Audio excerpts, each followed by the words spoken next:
Good evening. I'd like to call this meeting to order of the Pittsburg City Commission. Would you all please rise and join me in the flag salute?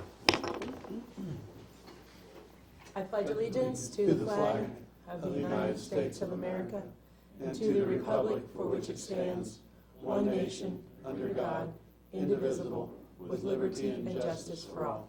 Thank you very much. Appreciate that. This evening we have public input, I believe. Is anybody here for the purpose of providing public input on any topic? Jeff Wilbert. Come on, Tammy. Jeff has a special presentation, I Mayor and believe. Commissioners, on behalf of the United Way of Southeast Kansas, I would like to present to Tammy the Volunteer of the Year Award. Thank her for her years of service to the community, to the city's work in the United Way. I know, being a city employee, the 5 years she's worked on the campaign, she's very dedicated to it, and we would like to present this award to her as Volunteer of the Year.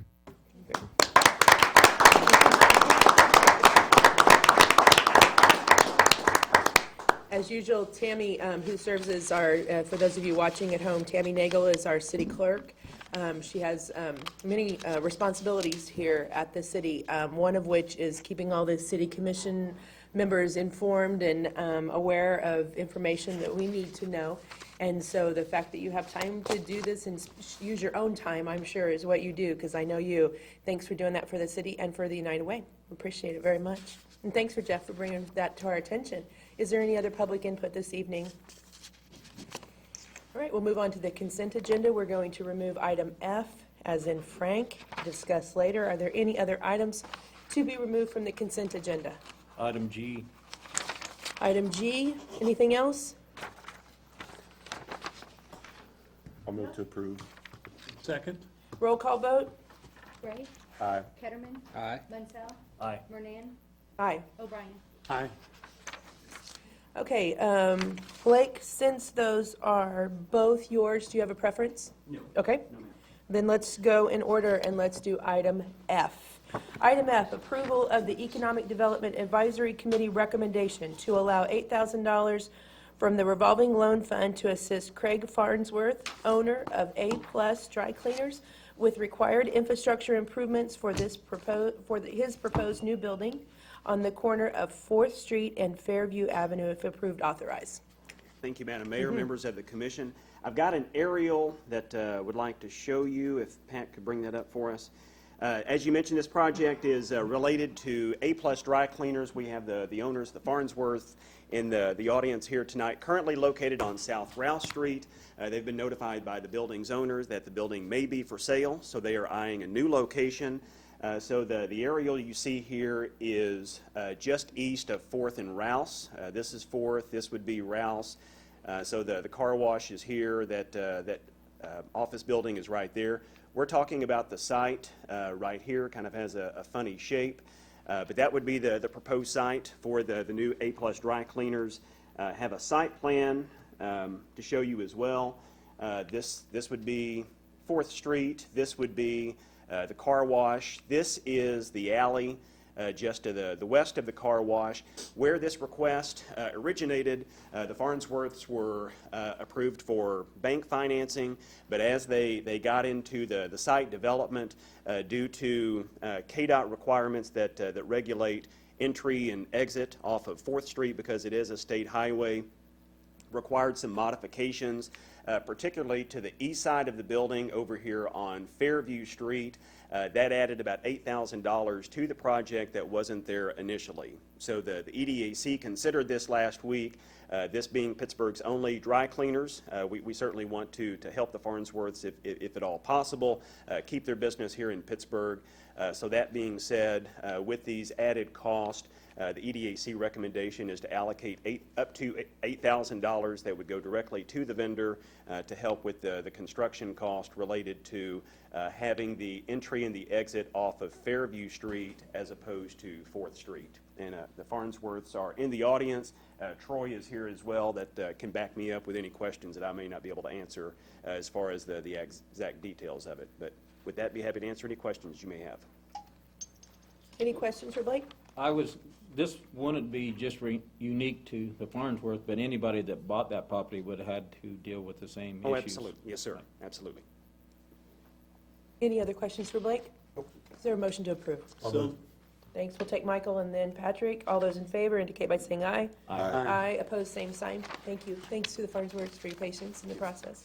Item G, approval of the Economic Development Advisory Committee recommendation to support the Kels College of Business Economic Research proposal at an investment level of $20,000 to fully fund the project for 1 year. Chuck?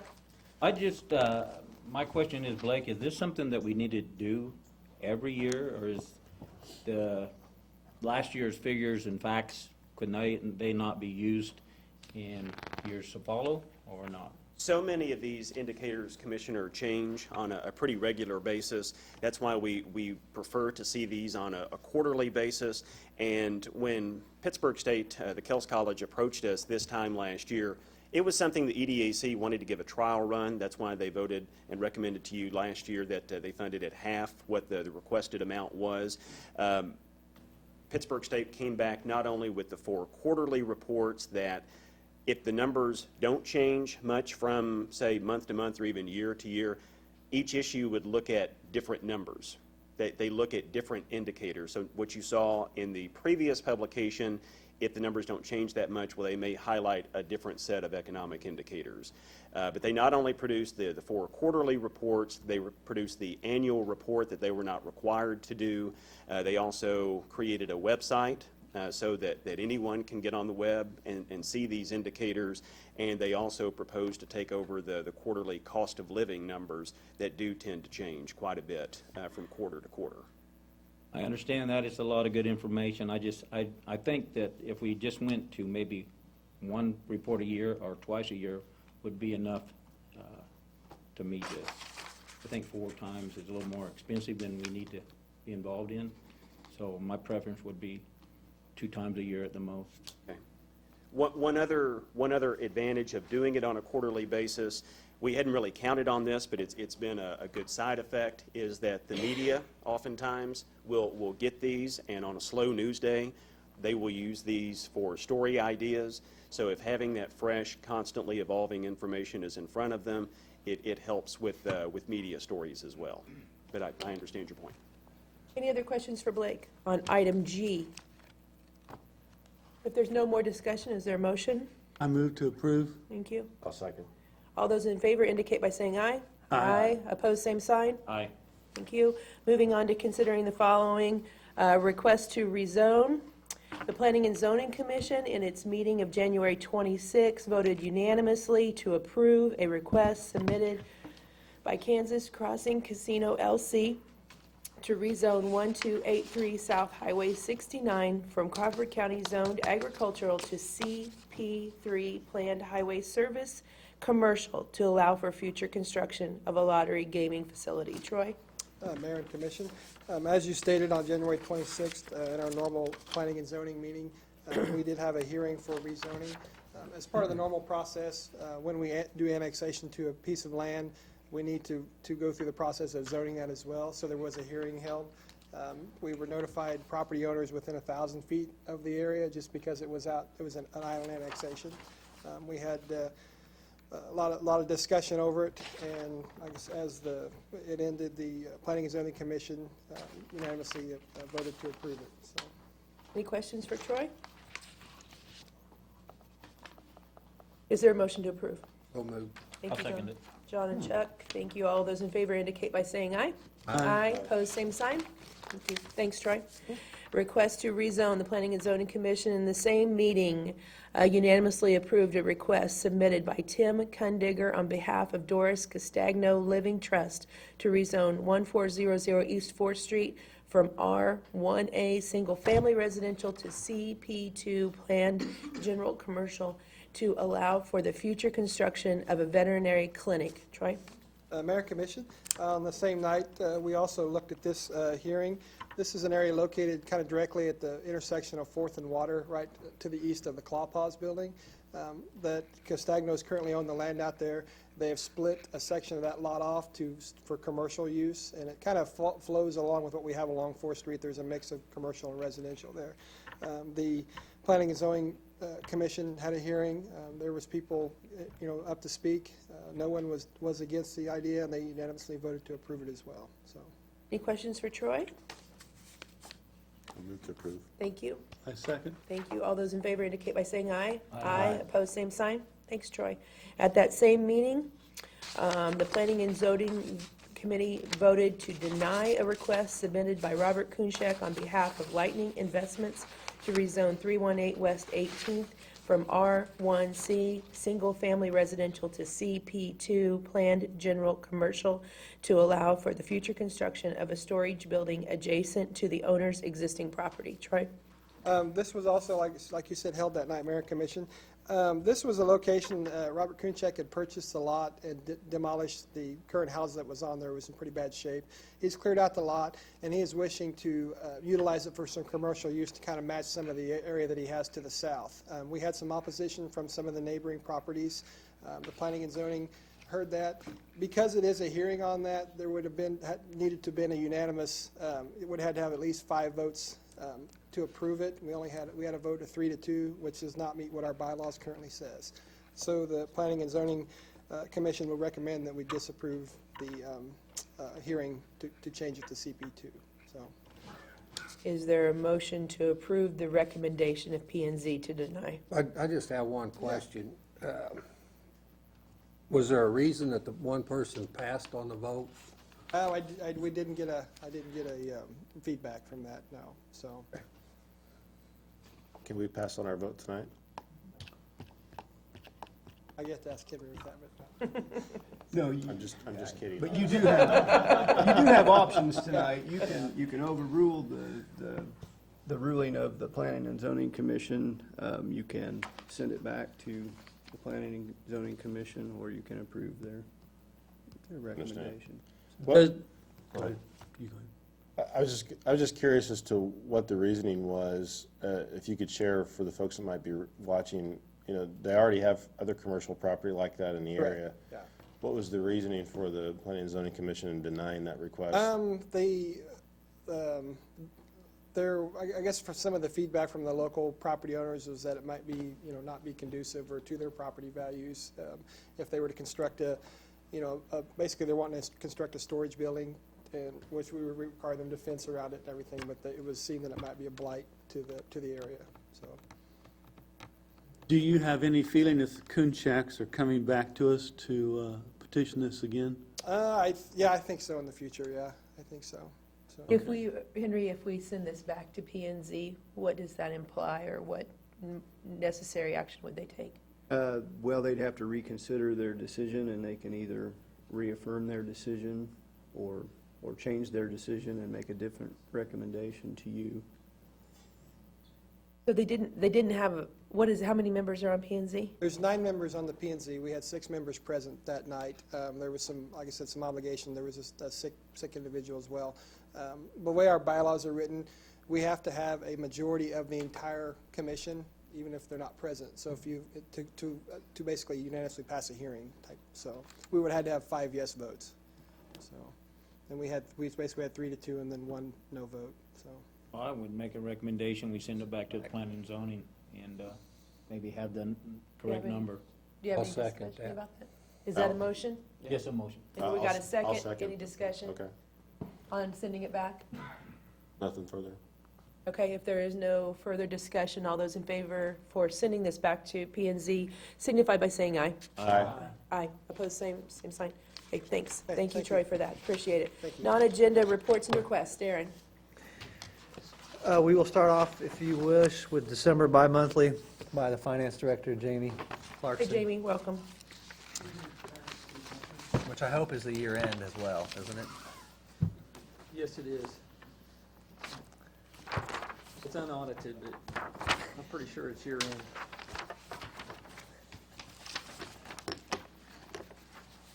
I was still receiving invoices last week for 2014. That's why I'm kind of late getting the December into you. I have to wait till I get all the 2014 stuff in.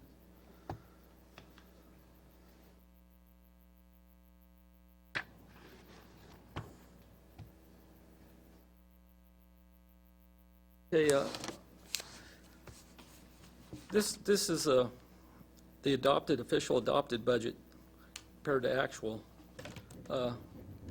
Everything turned out really well for the year. If you'll notice, like the general fund year-to-date is in the red, almost 164,000. The reason behind that is because we paid off the public safety bond, the one bond early that wasn't budgeted. We didn't have that in the budget, but the timing and the rates were just right, so we went ahead and paid that one off early, so that's why that was a little bit in the red there. That doesn't affect the operating budget. That was like just the debt on that bond. The street and highway sales tax was a little bit in the red. We had a clink project on North Broadway that KDOT owed us some money on for their share of that project, and I didn't get that money from the state until 2015, so I couldn't reflect that in the 2014. I mean, I had it as a receivable, but on budget basis, I couldn't reflect it. Jamie, you wouldn't by chance have printouts, would you? Of this? Yeah. I got one with me, but He's right behind you. I'm really sorry, but I can't read it. I can't see it. It's, I don't know, it's something, it may be me. Can you No, guys read it? it's hard to I say. can't Okay, even. hey Jamie, I can we see it. put you on hold for two shakes then? And if we've got another agenda item, is that okay? yeah, that'll work. Yeah, sorry, I thought, thanks, Michael, for saying so. That's a little bit better. It's clear now. Those have to, Yeah, I don't know why those it's have to blurry scroll up up and there, down. 'cause Yeah. Yeah, thank Okay, you. great. Thanks for that. Yeah. Here, Darren, thank you. I want you to be with that. Thank you, Jamie, sorry. Michael, thank you for being brave and saying something, because I thought it was just me. Okay. I want you to be able to see it. Start over, Jamie, if you would. since- As I was saying, if I can get this thing over there.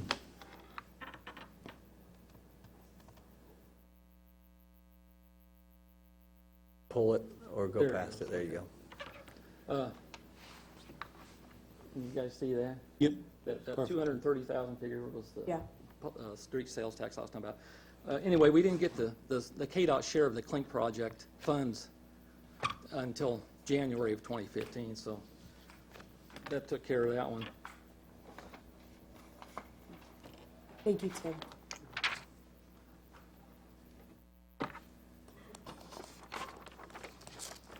Thank you, sir. And Jamie, what would the share have been that we Yeah. got in January instead of December? It was just about $148,000.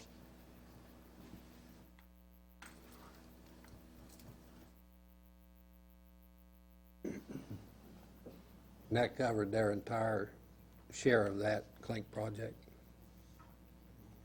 Yes, that was their share of it. A couple other items to note is the sales tax revenue for 2014 was up just under 3% compared to 2013, which is a good sign of your local economy. The adopted budget had 2%. We had revised it 2.5%, and it came in at 2.98. So that's good. On the other hand, we had to subsidize the golf course, $12,000, and the aquatic center, $45,000 for the year, and the Section 8 program, $40,000 for the year. Overall, we started the year out with $9.3 million. We finished up the year with $9.1 million in the bank. Other than that, there's really not a whole lot of highlights to talk about. Does anybody have any questions on anything? All good news, green is good. Yes, Red green is bad. good. Yeah. Yeah. Any questions for Jamie? Nope. Thank you. Thank you, Jamie, very much, and thanks for making all those numbers come out right. That's a lot of hard work along the way, and sorry we got you off. Oh, that's all there. right. Thank you very much. Okay. Good job, Okay, Jamie. next item, Darren, I think you have another one? The East-West Connector Agreement with KDOT. Bill Beasley. Hi, Bill Beasley. Hello, I apologize for putting this on agenda, but I just got this after the agenda closed. This is one of the things that kind of slipped through the crack at KDOT. They've had a change in legal staff, and we're ready to bid this project out, and we're asked where the agreement was at, and they finally got it to us. This is the agreement for the east-west connector, which will run from 12th and Broadway down Larry Garman or 12th Street to Michigan, down Michigan to 7th, crossover at 7th to Short, and Short to the Slanger Park, eventually to 4th Street. The plans have been submitted to KDOT. Everything's in place to bid this, and we just need to get this in place so we can proceed with the bids. Don't want to delay this anymore. We've got some good construction weather coming up, and I don't want to push it back far enough to where they'll be bidding it and work commencing in the winter. Some things we had to do there because of the gray bat. We had to remove the trees before the March 1st deadline. Those have all been removed. So project's basically ready to bid as soon as we get this agreement and get some other forms submitted that's predicated on the approval of this agreement. Again, I apologize for bringing this, but in the interest of getting this bid, I wanted to bring it on agenda. Any questions for Bill? Thanks for getting the paperwork all in order, so we're doing it the right way. Do we need a motion? Yes. Okay, I'll move to approve it then. I second it. Thank you. All those in favor indicate by saying aye. Aye. Aye, opposed, same sign. Thank you, Bill. Did you have another item, Darren? Finally, yes, resolution number 1167, which once again is on the agenda because we didn't know about it when we got up this morning, but the league is pretty good about keeping us in touch with what's going on in Topeka, and there's a bill tomorrow to move elections. We knew it was coming, we just didn't know when, so there's a hearing. They asked for anybody that wanted to support it. I reached out to the 5 of you and asked what your preferences were. One of you recommended, rather than me writing a letter and signing it, if we could get everybody to sign it. Yes. I checked with the league, they had a draft resolution, so I asked Tammy to do her magic, and she pulled together this resolution. It's pretty straightforward. The bill would make all city elections partisan, place those races on the same ballot as state and federal elections in November of even years. For a variety of reasons, cities and school boards and counties have a problem with that. For the most part, it's limitations of our potential candidates because of the Hatch Act. If you're a federal employee, you can't serve on a partisan board, so theoretically, if you're serving, like Rudy Draper was, if you're active in the military, you can't serve on your city commission according to the Hatch Act. So there's several instances. Say that again. If you are a federal employee, the Hatch Act says that you cannot serve on a bipartisan board, on a partisan board. And the bill that's Sorry. being discussed tomorrow in the legislature says school board elections and city commission or council elections, each candidate must declare a party. They all become partisan elections, exactly. As well as moving them to the even numbers, and there's a variety of reasons, but it's in the resolution. I hope you've had time to read it. I apologize for the speed that it came to you, but the hearing is tomorrow morning, and we'd like to get it to And the hearing is in the Senate or the House? Senate. And this is a Senate bill? Yes, ma'am. Yeah. And just so the people at home are following along here, the impact to this governing body would be, if this bill makes its way through the Kansas legislature, that we would no longer have April elections for city Correct. commission. We would no longer have a bipartisan. Everybody would have to declare a party when they file. Correct. And we would go out of rotation of what we're currently in.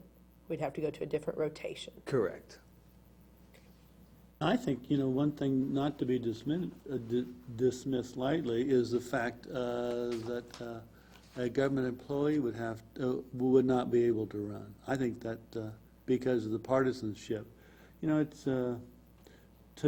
today we don't have that issue, and I think it takes away from the pool of people who may want to serve the community. Anybody else have a discussion? I agree with that, and I think, one place, we see how partisan politics work at the state and federal level. That's something we don't need at the local level. Agreed.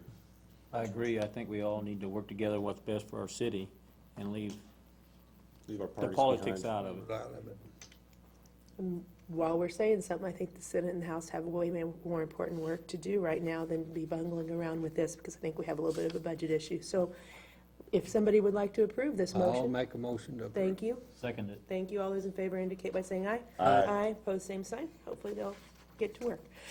We will draft that letter and have it up there by tomorrow morning. Any other non-agenda items? That's all we have. Thank you. Thank you for all those. Is there a motion to adjourn? So move. Second. Thank you. All those in favor? Aye. Opposed, same sign. We are adjourned. Thanks, everybody, for being here.